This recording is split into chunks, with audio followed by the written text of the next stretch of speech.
पाकिस्तान के वज़ीर दिफ़ा जो हैं, उन्होंने बड़ा सख्त बयान दिया है और उन्होंने ये कहा कि भाई हम तुम्हें जो है ना वो तोरा बोरा की पहाड़ियों में फिट कर देंगे। अफ़गान तालिबान को ये कहा है।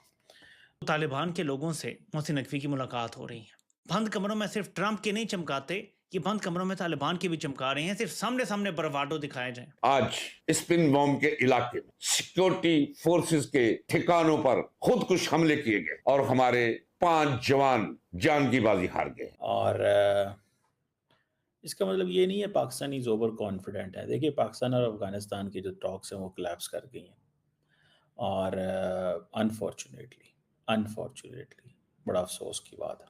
अफ़गान तालिबान ने ये फ़ैसला किया है कि वो पाकिस्तान का साथ नहीं देंगे, वो दहशतगर्द ग्रुपों का साथ देंगे। आगे का रास्ता सिर्फ एक है और वो है जंग तालिबान के साथ। नमस्कार, जय हिंद। आज की लेटेस्ट खबर के बारे में हम बात करते हैं। अमेरिका और भारत के बीच के तनाव के बीच में रूस और भारत के बीच में एक बड़ी डील जो है वो सामने आ रही है। जैसा कि आप जानते हो 27 अक्टूबर को एमओयू के अंदर मॉस्को को लेकर के एक रूस के यूएसए के लोगों ने एक बहुत बड़ी जो है डेवलपमेंट की है, एक डील करी है जिसमें उन्होंने कहा है कि भारत के साथ वो मिलके SJ-100 बनाने वाले हैं और ये जो है ये प्रोडक्शन भारत के अंदर होगी और इसकी ये जो बेसिकली ये जो है ये 2 इंजन एयरक्राफ्ट है और इसकी स्पीड जो होगी वो 350 किलोमीटर से भी ज़्यादा तेज़ होगी। और इतना ही नहीं, इसमें 100 लोग के करीब लोग इसमें बैठ सकते हैं और इसके काफ़ी ज़्यादा प्रोडक्शन जो है वो पहले से ही तैयार हो चुके हैं, 200 से भी ज़्यादा इंडिया के अंदर। अब इसको देख करके अमेरिका को काफ़ी ज़्यादा जलन होने वाली है। दूसरी बात ये है कि ये बॉर्डर डायनामिक्स को समझते नहीं। आपको पता है अफ़गानिस्तान के अंदर से टीटीपी जब हमले करती है तो जो अफ़गानिस्तान की चेक पोस्टें होती हैं ये हमले करवाती हैं। ठीक है जी। ये जो पाकिस्तान में बढ़ती दहशतगर्दी और ये फितना अल खारिज और जिन्हें पाकिस्तान फितना अल खारिज कहता है, ये सारे टीटीपी को कि ये खारजी हैं, इनका इस्लाम से कोई ताल्लुक नहीं है। अफ़गानिस्तान के अंदर रीलोकेट करें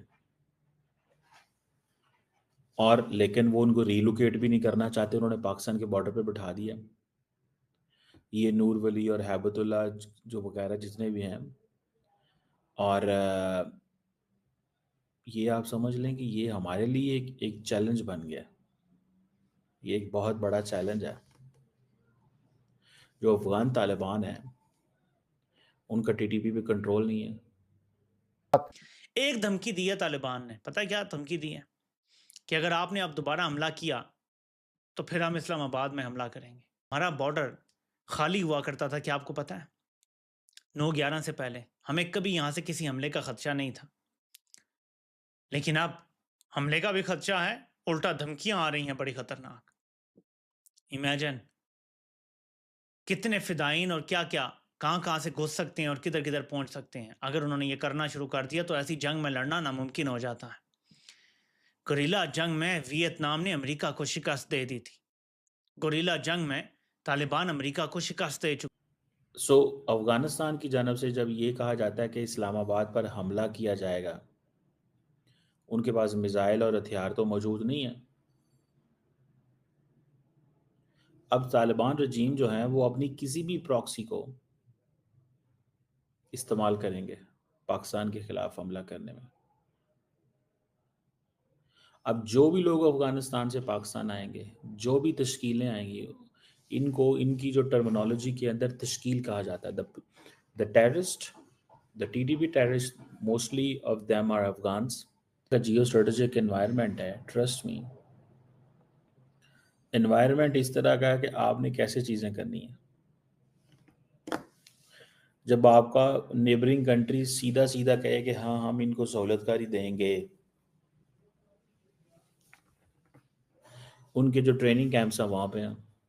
आपको पता है जब जाफर एक्सप्रेस का वाक़या आया था हुआ था, तो जो उस वक़्त जो बंदा इसमें था वो अफ़गानिस्तान में था, हेरात के। दफा का मुआहदा हो गया है जिसके बारे में मैंने बिल्कुल कहा था ये मुआहदा वादा कोई नहीं, ये मजाक है, ये गले पड़ जाएगा, ये इससे फरार हासिल करेंगे, ये अपनी मौत आप मर जाएगा। और मैंने बता भी दिया था ये मुआहदा है दरअसल क्या है और क्यों है। ख्वाजा यूरिनल ने जवाब देते हुए कहा, जब पूछा गया कि क्या यह मुमकिन है कि अगर सऊदी अरेबिया को जरूरत पड़ी एटमी मिसाइलों की तो एटमी मिसाइल आप देंगे उन्हें? उन्होंने कहा जी हमारा जो है मुआहदा है उनके साथ मुश्तरका दिफा का, फिर बाकी क्या रह गया, हम देंगे। तो जरा गौर कीजिए नाज़रीन, काफी सियासी जबर कौन सी बला है जो यहाँ नंग धड़ंग होकर नहीं नाच रही इस पाकिस्तान के अंदर। वो भारत है, तरक्की करता हुआ एक मुल्क है, अवाम गरीब हो सकते हैं, रियासत बड़ी मजबूत है, बैनुल-अक़वाम बड़ी इज्जत है उस पासपोर्ट की, इंडियन पासपोर्ट की, हिंदुस्तानियों की, हिंदुस्तान की, वो क्यों जंग करेगा? लेकिन ये तो वैसे मरा हुआ एक मुल्क है, इसके पास है क्या? उसका कुछ नहीं बचेगा, नुकसान उसका होगा, इसलिए वो पाकिस्तान के खिलाफ कभी जंग नहीं छेड़ेगा। अब आइए वो करेगा क्या? आपने अफगानिस्तान को डिक्लेयर कर दिया ये हमारा दुश्मन। हिंदुस्तान को क्या जरूरत है, भारत को क्या जरूरत है पाकिस्तान के साथ लड़ने की? And we will not let anyone to dictate us. मैं समझता हूँ हमने बड़ा वक्त ज़ाया किया। ये जो काम हम अभी करने लगे हैं ना, ये 2 साल पहले ही सिस्टम ठीक कर लेना चाहिए था। जो काम हम अभी करने लगे हैं, ये 2 साल पहले सिस्टम ठीक कर लेना चाहिए था। गलती हमारी है, हम इंतज़ार करते रहे। गलती हमारी है, हम इंतज़ार करते रहे। नहीं हो जाएंगे, ये भी भाई हैं, दोस्त हैं, पता नहीं क्यों ये पाकिस्तान का वो एक है कि जी वो इंतज़ार करता है। बंदा 4000 मरवा लिया है लेकिन इंतज़ार करता है। सीधी सी बात है, ऐसे ही है ना कि 4000 बंदा मरवा लिया लेकिन इंतज़ार किया है। Okay fine. सो ये चीज़ जो है दैट इज़ इम्पॉर्टेंट। ये चीज़ जो है वो इम्पॉर्टेंट है। में नहीं है उनके लिए हयातो ममात के फासले फर्क मानी ही कोई नहीं रखते। आप उसे जंग छेड़ेंगे, इंडिया उन्हें मिसाइल दे देगा, एटमी मिसाइल, फिर क्या करेंगे आप? 6 मिसाइल फेंकेगा आप पर, समझ करा देगा। और फिर मैं कह रहा हूं कि वो वक्त भी आ सकता है कि चीन भी असलहा फराहम कर दे अफगानिस्तान को। ये याद रखिए, ये मैं कह रहा हूं नाज़रीन इकराम, बहुत खतरनाक बात है ये करना जो मैं कर रहा हूं। नहीं, मैं अपने मुल्क को तबाह होता देखो और मुझे पता हो कि मुमकिन तौर पे क्या क्या इनकी माँ इनके बाप को इल्म नहीं है कि क्या क्या होगा। एक बयान ऐसा भी आया कि जी हम इस्लामाबाद पर हमला कर देंगे। कुछ बयानात ऐसे भी हैं कि जी अटक तक हम अपना झंडा लहरा देंगे, अपनी जो ज़मीन है वो हम वापस ले लेंगे। ड्यूरेंट लाइन का मामला जो है बार बार उठाया जा रहा है। अच्छा, इस तमाम मामले में इससे पहले कि ये ऐलान होता अताउल्लाह तारड़ की जानिब से वज़ीर दिफा ख्वाजा आसिफ ने कुछ इंटरव्यूज़, जैसा कि आप सभी ने देखा कि किस तरह से अमेरिका जो है पहले ही बहुत परेशान था भारत और रूस के साथ, जो तेल को लेकर के भारत जो है वो ट्रेड कर रहा था रूस के साथ। अब जो है एक एयरक्राफ्ट भी जो है वो बनाया जा रहा है, उसके बीच में भी एक रूस और भारत की डील हुई है। तो इसको देख करके भी अमेरिका की आंखें फटी की फटी रहने वाली हैं, क्योंकि अब जो है रूस के साथ जो है SJ-100 बनाया जा रहा है एयरक्राफ्ट, भारत के अंदर प्रोडक्शन होगा।